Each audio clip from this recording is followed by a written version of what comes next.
Is there any topic in elementary and middle school math that's as frustrating as dividing fractions? Part of the reason it's so challenging is because it combines two other really complicated topics, division and fractions. And the way most students learn fraction division in schools virtually guarantees that they're going to struggle. So if you want a better way to teach fraction division, stay tuned. My name is Jeff Liscandrello with Room to Discover. In this video, I'll show you why division of fractions is so important, what you need to know to be an expert at dividing fractions, and finally, how to teach fraction division in a way that's engaging and effective. There are three main reasons we want our students to develop a conceptual understanding of fraction division. Okay? These are comprehension, retention, and application. Let's start with comprehension. When we talk about comprehension, it means that we want students to actually understand the meaning of dividing fractions and not just to rely on tricks like keep, change, flip. When they actually understand what's happening, they can make sense of it, they can connect it to other ideas, and they're really going to be more successful when they get to higher level math. Students in algebra are going to need to simplify equations that involve fractions, and they're going to have to actually understand what happens when we divide a fraction, not just be able to perform 1/3 times 1/8. The second reason to focus on conceptual understanding is retention. Retention means remembering. When students learn something 1 week, do they still remember what they learned 4 weeks later? And this is where understanding just a little touch of neuroscience can be so helpful. Our brains are designed not to remember everything. Our brains are actually constantly removing things that we no longer need, kind of like weeding the garden. When students understand the meaning of dividing a fraction, they can connect it to the general concept of division, the general concept of fractions. Those connections are what tells our brain that this is something worth keeping. It creates a little network of ideas, and anytime students use anything within that network, it signals to our brain, oh, this is an important network.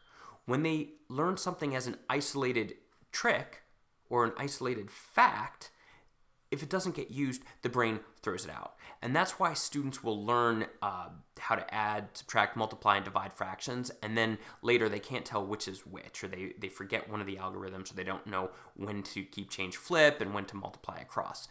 That's retention, and it will improve when they have a conceptual understanding. And the third reason to focus on conceptual understanding is application.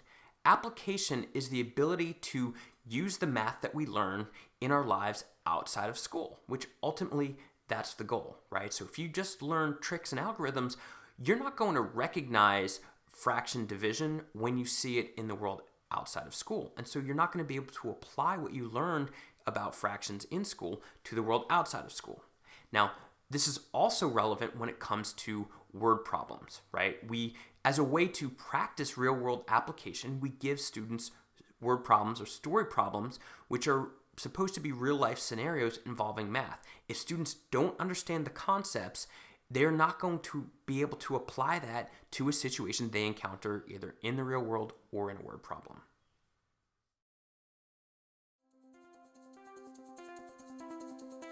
So while fraction division can be confusing, it really comes down to having a deep understanding of fractions and a deep understanding of division. So we'll look at each of those in depth, and then we'll go through some examples to see how we can apply an understanding of division and of fractions to divide fractions in different scenarios. So division is the act of separating something into equal-sized groups. Now the equal groups is critical. We can't say 8 divided by 2 gives us 3 and 5, right? They have to be two equal groups of 4. A critical piece of division understanding that a lot of people don't know is that there are two different ways to perform division, right? When we divide, if we say 8 divided by 2, we can either divide into two equal groups or we can divide into groups of 2. So here I'm starting with 6 circles. And if I want to divide by 2, the first way I can do it is to just split into two equal groups. So in this case, I start with 6, that's my dividend. divide by 2, my divisor is 2, and I've decided my divisor in this case is going to be the number of groups. Then the result is my quotient, which tells me the size of each group. So when I take 6 and I split into 2 equal groups, the size of each group is 3. Now the other way that we can divide is to set our divisor as the size of each group. So what I've done now is I've taken that same 6 and I've divided it into groups of 2. So now when the size of each group is 2, the quotient is the number of groups. So I've actually flipped the divisor and the quotient. Now this seems like a small thing, but it becomes really critical when we start working with fractions. You need to be able to go back and forth and think of division either as dividing by into a set number of groups or dividing into a set size of group. So once we have an understanding of division as splitting into equal groups, we can extend that understanding to recognize that a fraction itself is actually an example of division. So if I start with one whole and divide it into 3 equal groups, my dividend simply becomes my numerator and my divisor becomes my denominator. One common difficulty students will have is that we will read top to bottom 1/3, but when we actually think about how the fraction is made, we think about the denominator first, right? So first we need to think about cutting the whole into equal pieces, and then we figure out how many of those pieces do we have. If you have that basic understanding of division, that basic understanding of a fraction, let's look at how we can combine those two concepts to get a conceptual understanding of dividing by a fraction. So let's start with the simplest example of dividing by fractions, where we'll divide a whole number by a fraction. So as you can see, I've started here with 2 circles. Each circle represents one whole. And what we're going to use is the repeated subtraction model of division. This is where we divide into groups of a certain size, right? Because if we say, let's take 2 and divide it into 1/3 of a group, most of us are not going to understand what that means, at least at first. We'll get there. But it's going to be much easier to think about this as dividing into groups of 1/3. So the first thing I need to do is cut these into 1/3 size groups. And then I need to count how many of those groups I have. So here we can easily see when I take 2 wholes and cut them into groups of 1/3, I end up with 6 such groups. So the next step in learning to divide fractions is to divide a fraction by a whole number. Now, in this case, we're starting with 3/5 and we're dividing by 3. So instead of using repeated subtraction and trying to take away 3 from 3/5, because 3 is much bigger than 3/5, you can't do that. In this case, it's much easier to think of it as equal groups. So we're going to divide 3/5 into 3 equal groups. This is a very straightforward example because my numerator matches my divisor. So since I started with 3/5, I can easily split into 3 equal groups, and each group is going to have 1/5 in it. But what happens if we have an example where our numerator doesn't match our divisor? Now, in this example, we can't simply divide by the numerator. We have 1/5 divided by 4. Now, I still can't use repeated subtraction, right? I can't take 4 away from 1/5. So I'm going to use equal groups division, and I'm going to split this into 4 equal groups. So I like a bar model here more than a circular model because it's much easier to cut this the other way, right? I cut vertical lines to show my fifths, and now to show my division by 4, I'm cutting horizontally. Now, effectively what I've done, since there were 5 groups and then I cut each into 4 equal groups, now I have a total of 20 sections. My whole is broken into 20 sections, so my resulting denominator is 20. Now, since we're only selecting one of these groups, when I split into 4, my numerator stays the same. So now, instead of having 1 out of 5 pieces, if I've split that 1 out of 5 pieces into 4 pieces, I now have 1 piece out of 20. So once we've explored how to divide a whole number by a fraction and a fraction by a whole number, it's time for the next step to divide a fraction by a fraction. In this case, we have 1/2 divided by 1/4. And this is a particularly accessible example of fraction divided by fraction because it goes in evenly, right? We can actually break 1/2 into equal parts that are 1/4 in size. So for that reason, we're going to use the repeated subtraction model of division. We're going to take away 1/4 from 1/2 until there's nothing left. So the first thing we need to do is split this circle again. So instead of a half, it's cut into fourths. And now I have to figure out how many fourths do I need to take away until I've taken the entire half. So it takes 2 subtractions of 1/4 to account for the entire half. So 1/2 divided by 1/4 equals 2.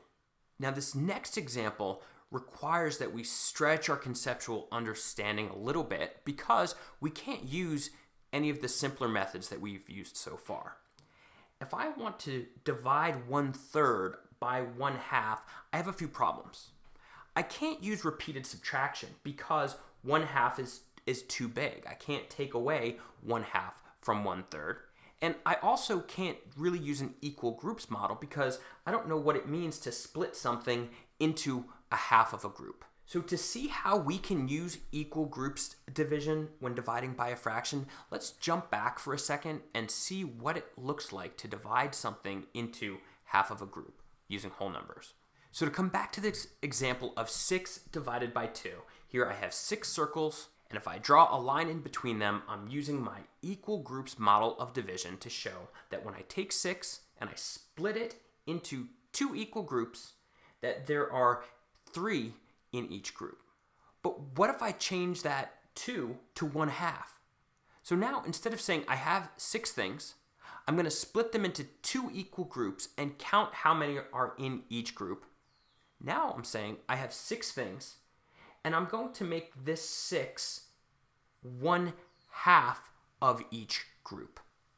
So if this 6 is 1/2 of a group, I need to imagine what a whole group would be.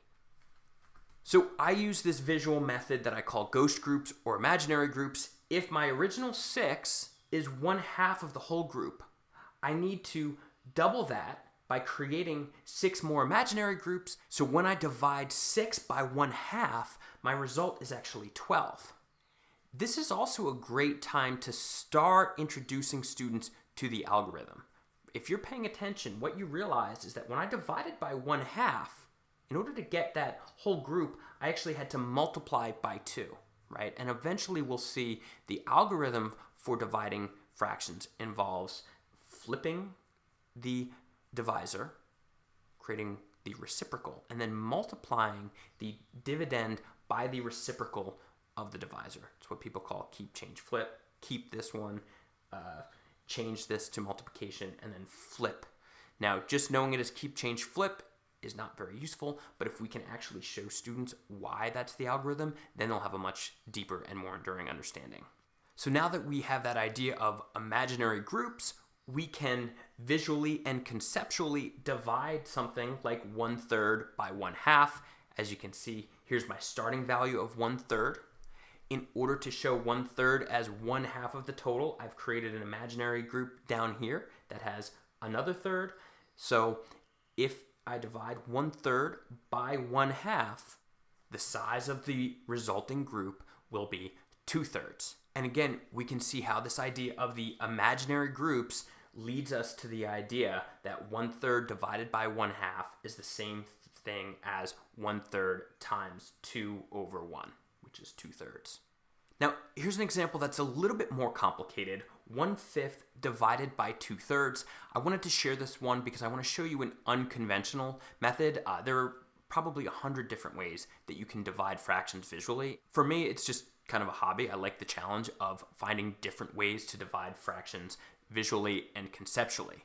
So hang on, with this one does require a little conceptual stretching, but I think it's really cool if you see how it works. So if I want to divide 1/5 divided by 2/3, keep in mind what we're saying is that 1/5 is 2/3 of our whole group, right? When we go back to our ghost group or imaginary groups, now we're saying 1/5 is 2/3 of the total group. So if 1/5 is 2/3 of my total group, the first thing I need to do is cut this in two. So now instead of 1/5, I have 2/10. And if I know that 2/10 is 2/3 of my total, to come to 3/3 of my total, or my one whole group, I need to add one more tenth, right? So this is the 1/5, this is 2/3 of my total, this is 3/3 of my total. So 1/5 divided by 2/3 is 3/10. So if I apply this method again to my keep, change, flip, you can see that when I cut this down the middle, I was multiplying by 2. So instead of 5 total groups, I have 10 total groups. And instead of having one of those tenths, I end up with 3 of those tenths. This is another example we can demonstrate why keep, change, flips works. Now, what about an example like 5/7 divided by 3/8? Is it possible to create a visual model to show that? The answer is yes. And there have been times where I've sat for 10 minutes, 15 minutes, just trying to figure out how can I make a visual model of this complicated fraction. If you're a math geek like me, it might be a fun thing to do, but it's not something we necessarily need our students to do. So what we want to do is teach them the concept, teach them why that keep, change, flip works, and then when they get to fractions like this that really there aren't any commonalities that we can draw on to use a conceptual or visual model, then we simply invert and multiply. So in this example, that gives us 40/21, which simplifies to 1 and 19/21.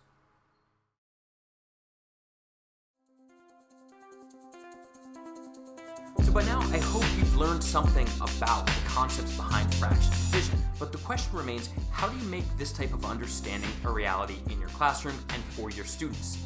And that's where the idea of multiple representations comes in. Multiple representations is an idea of mathematical understanding that was put forth by John Van de Waal in his book, Teaching Student-Centered Mathematics. And what he basically said in that book is that real mathematical understanding isn't about remembering a bunch of formulas or being able to perform calculations. Real mathematical understanding means being able to translate from one mathematical representation to another. Now, we commonly hear a simplified version of this multiple representations called CRA or CPA, Concrete Representational Abstract, or sometimes referred to as Concrete Pictorial and Abstract. The idea is that students start learning with concrete models, then the representational or pictorial is where we draw visual models to represent those concrete scenarios, and then ultimately the abstract understanding is being able to use number symbols, algorithms, and equations. Now, CRA is typically described as a progression, right? We start concrete, then we go pictorial, then we go abstract. So if we go back to the original multiple representations idea that John Van de Waal put forth, there are actually 5 ways to represent any mathematical idea: with a physical model, a visual model, a symbolic representation, a verbal representation or linguistic representation, and finally contextual or real-world applications of mathematical ideas. I have my own way that I simplify the 5 representations, and it's something that I call the 3 vehicles.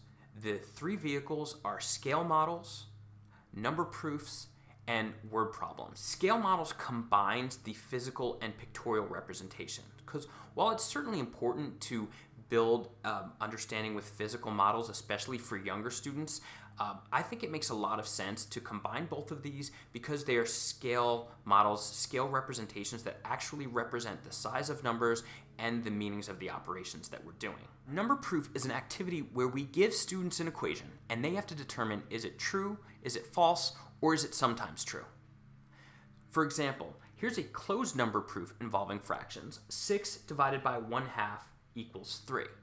Now, if I gave that to my students, they would have to tell me, is that true, is it false, and then explain why, or represent why, using a visual model.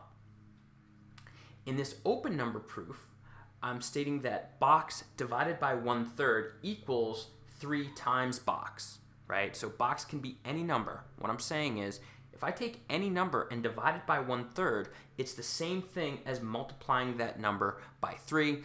This is a representation of how the traditional algorithm, the keep, change, flip, works, but it's a much more conceptual way. Students can plug numbers in. There are all different ways they can do it. And then again, of course, we want them to show me, why is this always true? Explain it to me in words, or show with a visual representation. And the third vehicle is word problems. A great way for students to deepen their conceptual understanding of fraction division is to apply it to real-world scenarios. One of my favorite examples is using measurement. So if we have a 10-liter jug of water and we're pouring it out into water bottles that are each 1/4 of a liter, we're doing 10 divided by 1/4. Now, students are not going to get the conceptual understanding from word problems if they just use tricks like cubes and keywords. What we really want to do is teach them a process and a list of strategies. So Georg Polya's problem-solving process is a great 4-step process that they can learn, and strategies include things like work backwards or solve a simpler problem, draw a picture. I know we're just scratching the surface here with the 3 vehicles, but you can find more videos on word problems, number proofs, and visual models on our Room to Discover YouTube channel.